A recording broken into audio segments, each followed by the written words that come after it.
Guys, ganito din pa kayo magpaksiw. Kasi pag ako nagpaksiw ng ganitong isda, binababad ko muna iyan siya sa suka, asin, paminta, luya, bawang at sibuyas bago ko siya iluluto. Kasi ang lansa ng ganitong klaseng isda, ayan o. Then hiniwa-hiwaan ko siya para manuot yung asin dito sa ating isda. Lagay na natin siya sa kaserola. Salansa natin siya ng paganyan.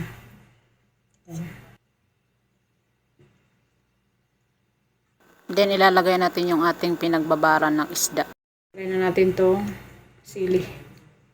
Ganito ang sili nila dito.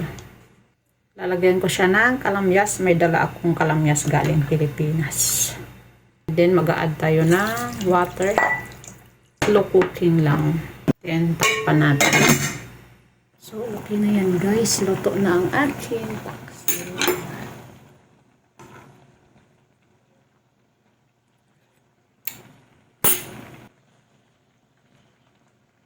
So, ayan na guys, ang aming paksiw na isda. Hindi ko alam kung anong pangalan lang isda na yan. Basta isda eh.